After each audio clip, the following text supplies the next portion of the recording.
fellow YouTubers? This is Cunny Guy here with another helpful video tip for those of you who own Pontiac Fieros. Now I know this video will only be applicable to a few of you, being that the Pontiac Fiero is a venerable car.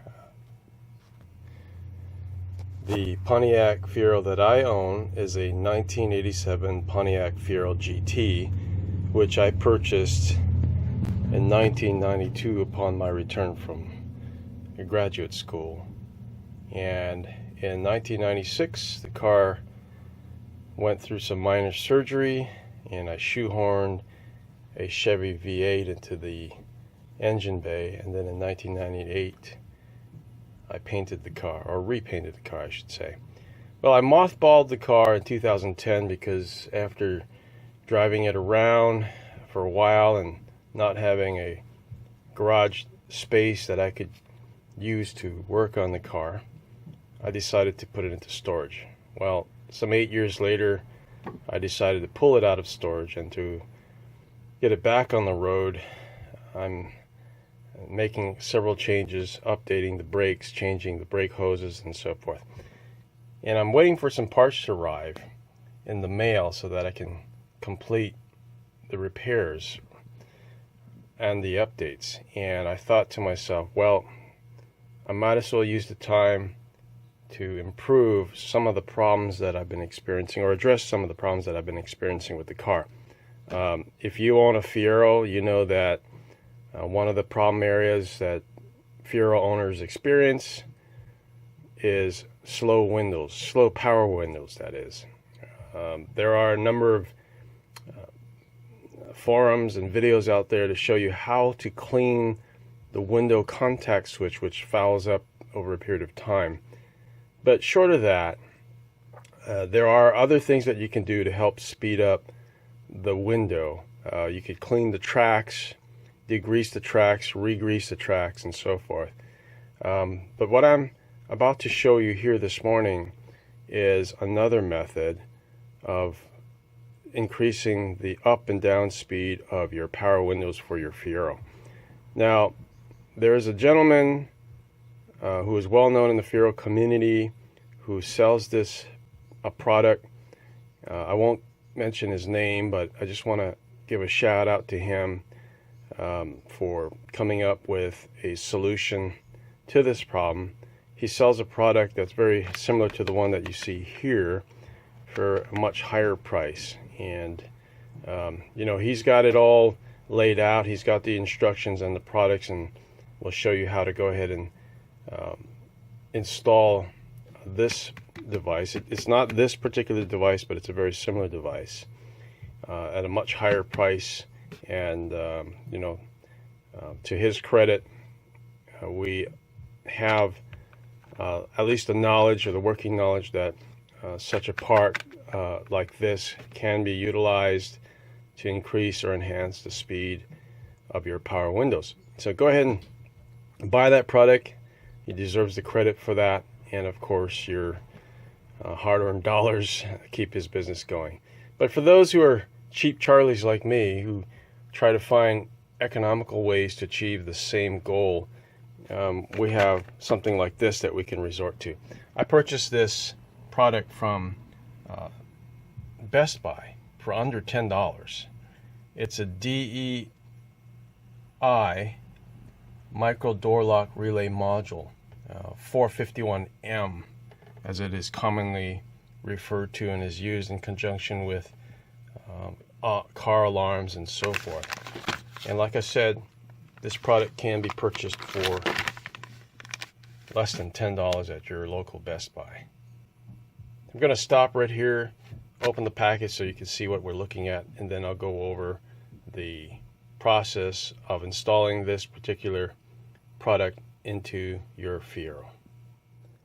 Okay, so when you remove the product from the packaging, it'll come with a set of instructions with different diagrams for wiring this device into your vehicle depending upon the setup that you've got in your vehicle. And then it'll come with a package of resistors which are not needed for this application. So you could go ahead and put that aside and put that into your bin of collection parts to be used at some future date for other purposes.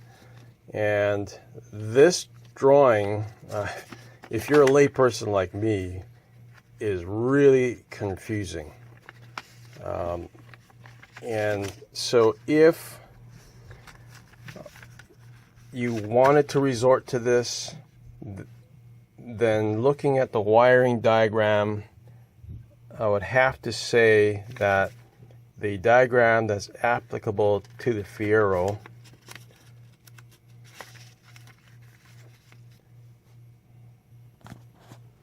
is diagram C. Diagram C, as shown in this picture here. But I'm going to make it a little bit easier for you and simply show you a diagram that I drew up that would help you figure out which wire goes to what and which wires are used and or not used. Okay, so I've gone ahead and untangled the mess of wires that are protruding from this particular box right here and separated the wires into groups, as you can see here. Essentially, you'll have 4 groups of wire, and I've grouped them in a particular way so that it's easier for you to see how they go together. The purple wire here is your ground wire. This attaches to the black wire on your power window switch and the black wire that runs to the ground. This is a 3-wire strand that goes together that comes to a terminal at the very end. These wires are awfully very long, and you won't need much of it, so you'll end up cutting it off, but there you go. So the only wire that really is needed for this particular procedure is the red wire here. This is the power wire running to the positive when switched on. These two will end up being cut off and being not being used. There is another video out there of a gentleman who shows you which wires go, apply to what, and in his video he ends up cutting off these 2 wires as being unused or not used in his application. These are wires that I guess have polarity, or they can be reversed for polarity. These wires will be used for this application, so don't pay attention to that video. These 2 wires will also be used. This is a black and blue, or blue wire with a black stripe. This is a green wire with a black stripe.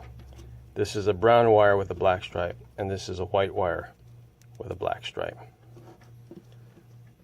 So I'm going to cut away from this video now and move on to the next phase. Here we are sitting in my Fiero, and I've got the center console taken apart, and apologize for the lighting in this car. It's about 7 o'clock in the morning and the sun is just coming up over the mountain, and there's quite a bit of a glare. But this is the right Windows wiring, and this is the left. I've gone ahead and I've done the right just to test it out, and apologize if the appearance is bad. It looks like a hack job. It is. But it works. So what I've done here, this is shrink tubing. I've connected the wires and soldered the wires together for a better connection, and tested it. So basically what you'll see when you pull the center console apart and pull the wires out for the window, you will see that and the plugs are virtually identical. I mean, even the colors of the wires are almost the same. Not exactly the same, but almost the same. So the connector for the window switch is a 4-pin connector, obviously 4 wires, 1 black, 1 pink or red, 1 brown, and 1 blue. Now the pink wire runs to the positive and is hot when the ignition key is on. The black is the ground. The blue and the brown wires run to the window motor. And the way the window motor works is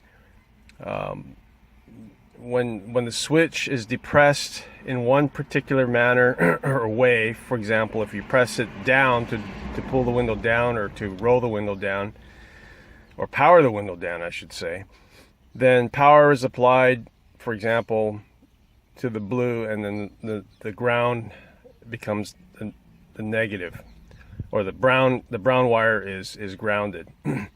Now, when the window is powered up, these two wires are reversed in the sense that power is run through the brown wire and the blue wire becomes grounded. So basically the polarity is reversed and the windows roll up and down, hence my referral to diagram C in the drawings that come with the 451M switch. And I forgot to mention that the reason why the 451 switch works is it bypasses the window switches here. Apparently, over time the window switches become very inefficient for transmitting the juice to the motors through these wires, and thus the motors don't get all the power that could possibly reach those motors through your battery. So the relay, the 451M relay, basically bypasses the switch and runs power directly to the motors and is activated by the use of this switch. So I'm going to cut off here the video, or I should say cut the video off right here, and then move on to some drawings that I put together to help you complete the installation of the 451M relay.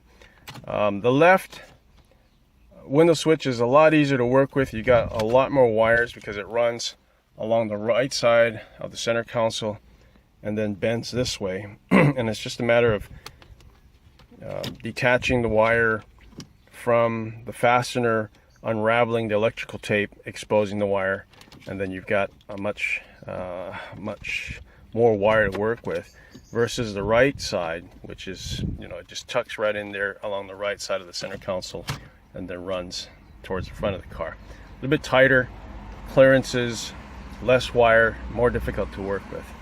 All right, so I'll be back in a moment. So we're back here, and I managed to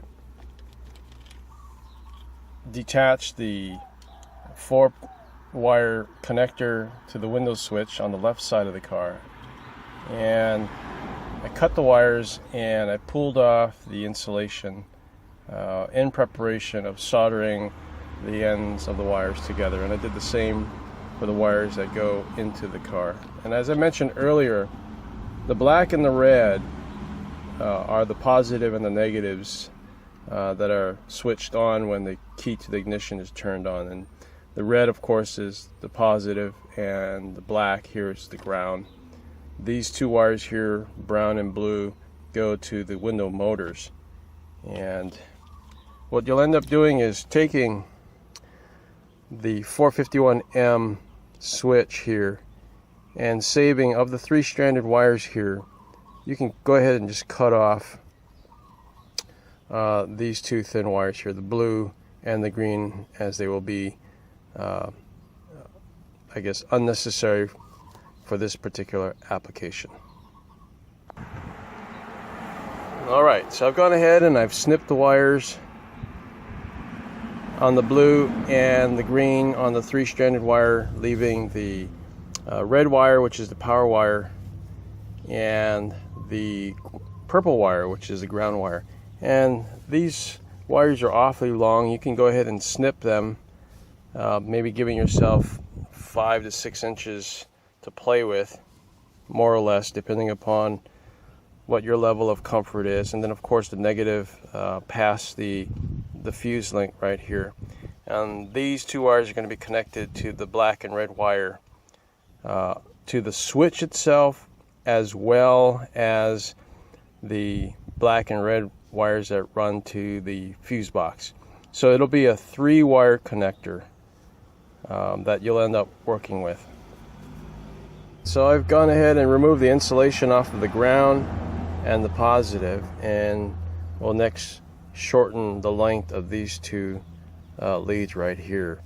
And I learned that little trick from a video online on YouTube on how to spin these wires so that they're neatly wrapped around each other. You simply put the ends of the wires that you wish to spin in a cordless drill, and you spin it, and it turns out just like this, really neat.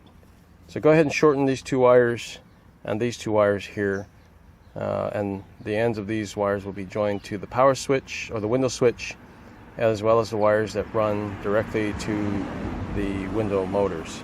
Okay, I've just completed the connections.